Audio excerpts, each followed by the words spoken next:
Alright,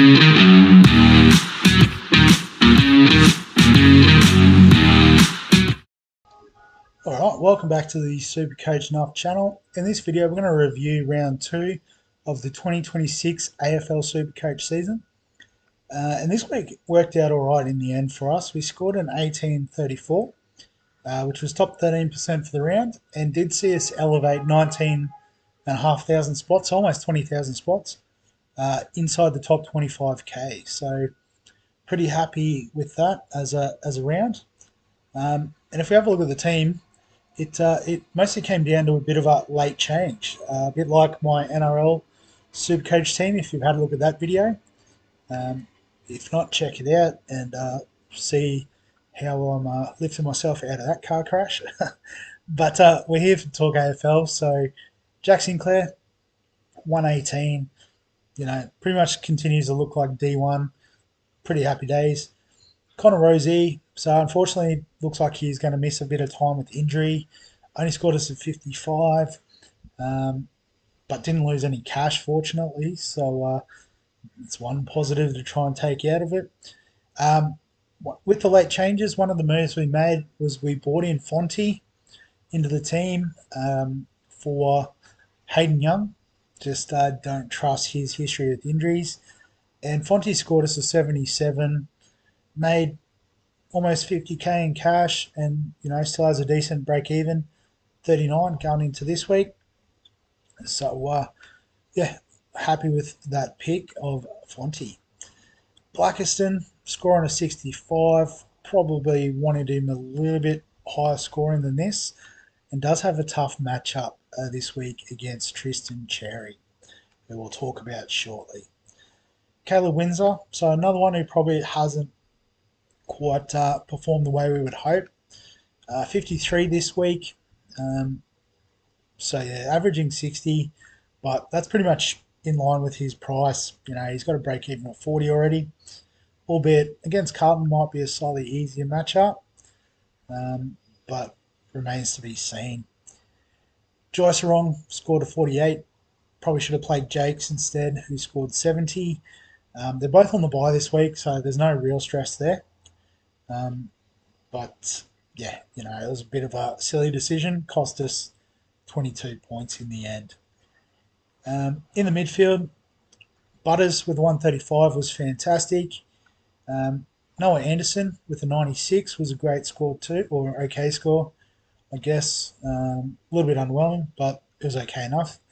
Sarong was disappointing with the 68, but we're not going to panic sell him. Darcy Parish with 67, so averaging 80 across the first two. So I think we'll give him another chance. Grill with a 43 was fine. He's a rookie.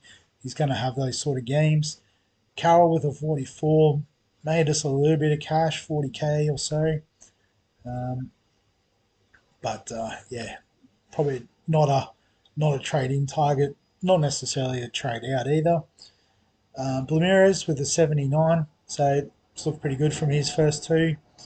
And then we did get Sharps 14. Obviously, that didn't count towards our best 18 on field. And then the ruck. So this is where the other change happened. So when we downgraded or traded down from Hayden Young to Joe Fonte, I don't think it was a downgrade necessarily. It did give us a bit more cash. So I decided rather than going Jackson, go all the way up to Cherry. I was a bit scared about his fixture against West Coast. And turns out my gut was right. He scored a 199. Obviously, if I knew it was going to go that well, I wouldn't have taken the 135 on Grundy. But Thursday night game, Grundy pumped it out. I just thought that's a nice, safe captaincy option. I took it. Could have, got another 60 points. But it is what it is. In the forwards, Sheasel with 124 was good. Petrarca, 86 before a bit of hamstring awareness. So the report this morning, and I'm recording this on Monday, probably won't be out till Tuesday, but they did say he's a chance of returning after the bye. So I don't know if he is a must trade until we get some more news around the severity of the injury. Flanders with an 81 was fine, nothing great. Boderick with 67. So averaging 81, it's made 60k or so. No, 46k. I can't do maths. Todd Marshall with 73 was good again. Dev Robb with 95 has a magnificent break even this week of 131 in the negative. And yeah, we left the we picked the best guy on field, Philippou with 42, Lombard 20, and then Lockie McAndrews moved to the flex position with the reshuffle with Cherry coming in, and he scored 79, so continuing to go quite well. In the leagues, so got a win in the head to head over Josh's team, so wrong but so right, scored 1802. So had the VC on the bond and didn't take a 141. So that's a interesting move. Probably cost him the head to head in the end. Timmy English with a 114 was really good. Captain Petrakis obviously can't predict injuries. Cogs in the flex with the 102, so he would have made a bit of cash, 44k. Not a bad start there. Brayshaw with a 122 and Murphy Reed with a 95. So a bit of a mid-price option up front. So good to see a slightly different forward line there. Watkins with 74 as well. So I guess obviously the Tristan Cherry pick combined with the lack of Bont loophole got me the victory this week. But looking across the league, a 2000 is pretty impressive. So Jim's team, kick-ass with a 2020 score. Had Jordan Dawson with 103, Max Gawn with a 141, Archie Roberts turned up, Murphy Reed, Cozzy Pickett with an 86, and then very similar to George's team. So yeah, a lot of the familiar faces there. Captain Cherry, so that was pretty nice. Had Murdoch already score a 92, which is great. So well done, Jim. In the Open League, let's see if we had anyone outscore that. So potentially not. A bit faster there. No, so it looks like Jim got the league or the Open League win as well. But Reno, Shane's team, still on top with a 1918. So we'll have a bit of a look at his team, who he's got. So his VC Bont, pretty smart move. Jordan Clark for a 119 is nice. Timmy English, Sinclair, Butters, Cherry, Sheasel. Yeah, nice. Looking pretty good. Obviously, the Bont, big point of difference to start the season, has worked out well. But other players went well this week. So the horny one, Jason Horn Francis, 147, and going into a fixture against West Coast, where they'll be without Connor Rosey. Are people going to go there? I know I am not, but more power to the 1,130 that were on him this week. Shea Bolton with a 142, so I get another one who's burned us in the past with inconsistency. Bont and Gawn, yeah, obviously don't bring Bont in this week. He's on the bye, but we thought we'd get him at a bit of a discount. We may not, given his start to the season, and break even of 108 next week. So do you clear the decks to get in the Bont? Max Gawn, 141. Obviously, if you've gone big in the rucks, which a lot of us were scared of in the preseason, you've definitely had a great start to the year. Lockie Ash in defence with a 130. So, probably top six potential at the end of the year. So, definitely worth a look. Callum Wilkie. So, if you already got Sinclair, Nass, how many Saints defenders can you have? He's started off well enough, averaging 115, but not too sure about that.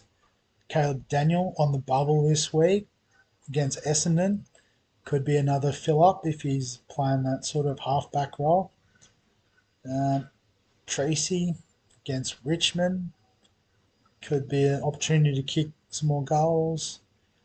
Worrell in defence could be a nice option at a slightly discounted price. Obviously, we've talked about for these guys. Nass with a 122, so has lost a bit of cash. And a 127 break even, so I think we can just wait till after the bye and then look to get him in. Jordan Sweet, so a 121 this week, and against West Coast could be another absolute fill up. Bit of an awkward price at 470, but yeah, fortune favours the brave potentially. Freya with 121. Nanks scored a 117 but went down injured. Hence, the potential Richmond fill up could be off the back of them not really having a ruck there. Tuke Miller scored well again, but is on the bye, so no need to rush to him. Lukosius 110 in the first game, and against West Coast could be some more goals on offer if he's playing forward. Nick Murray, a cheap defender, 109 this week on the bubble. Could look there potentially. So heaps of great scorers this week. Break evens. So Murdoch is, I think, the one to get this week above all others. Negative 145 break even, which is immense. After that, I've got all the big cheapies up to Braden Cook with a negative 63. Jarrett Watkins this week with a negative 62 as well at bottom dollar is a viable option. Dersma, he's averaging 80, which is solid, but is a little bit more expensive. Bo Allen, negative 41.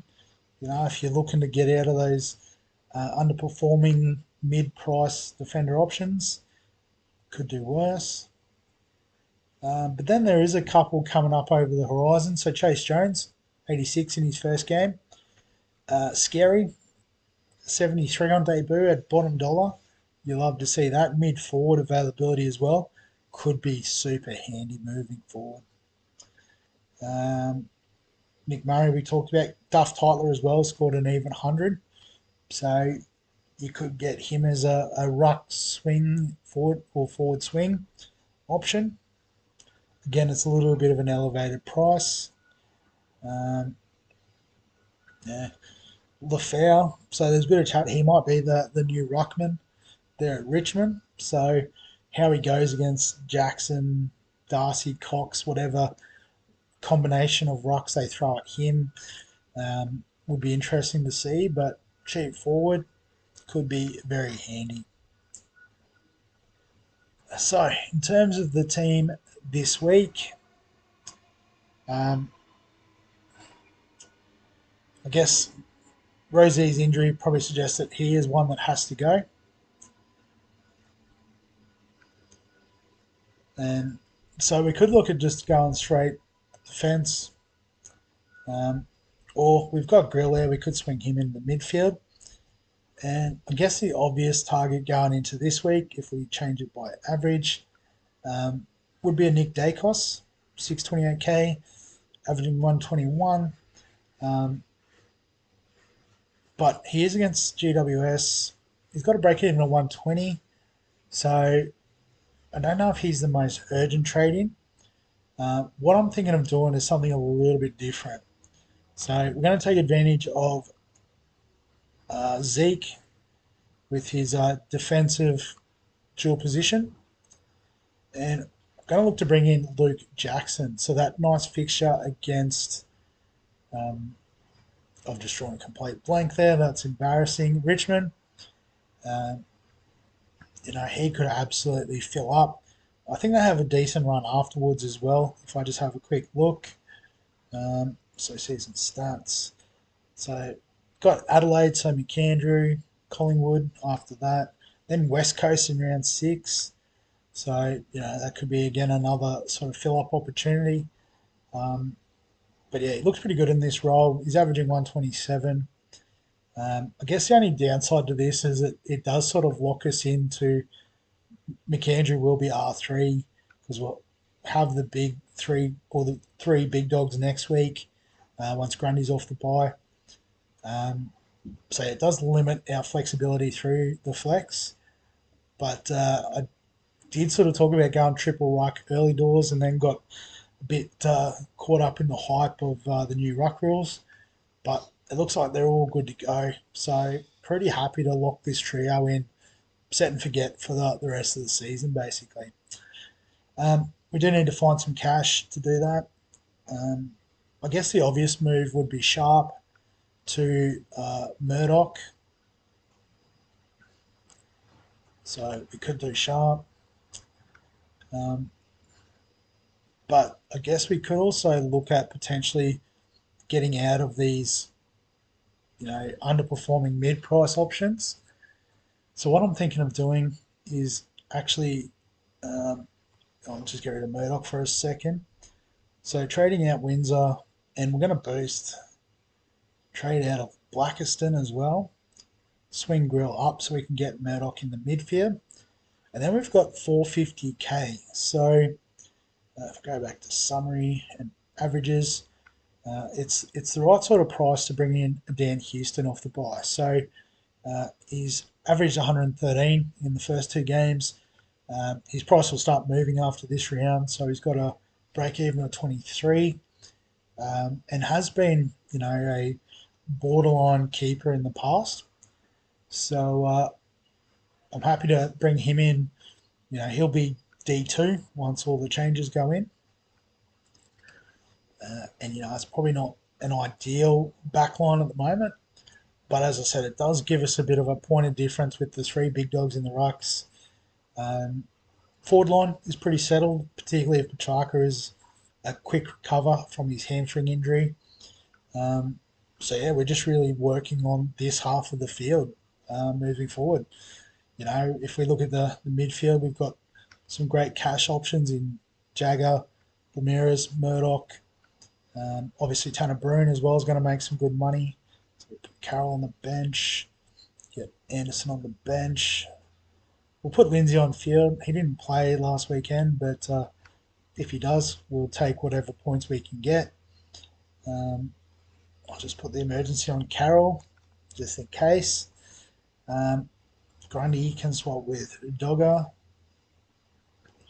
And then Filippo can come on for Butterick. Probably doesn't matter.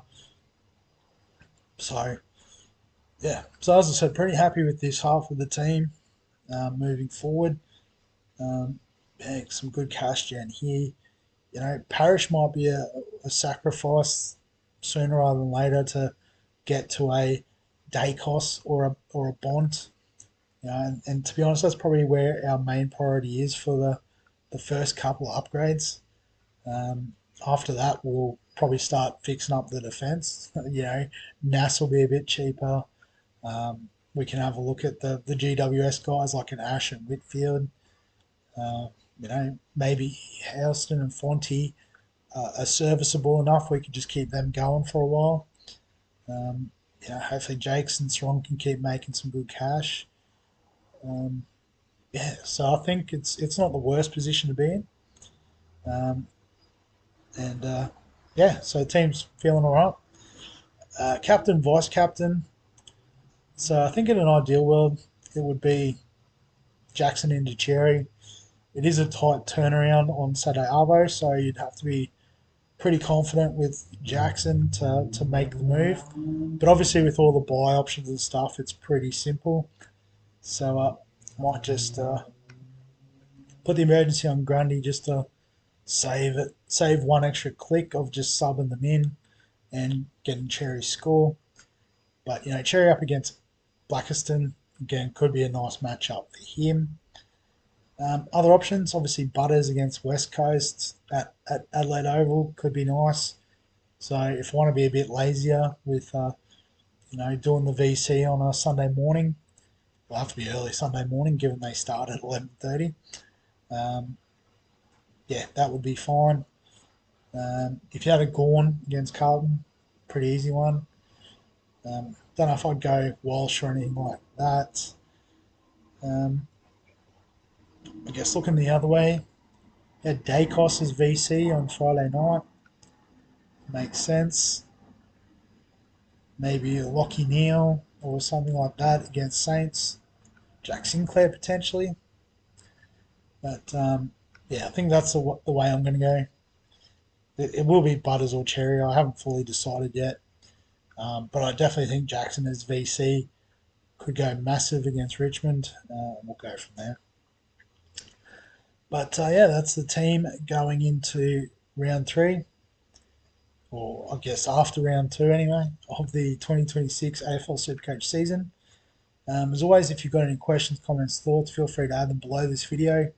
Give us a like if you enjoy this content, the AFL stuff. Subscribe for all the fantasy sports content on the channel. And other than that, we'll catch you in the next one.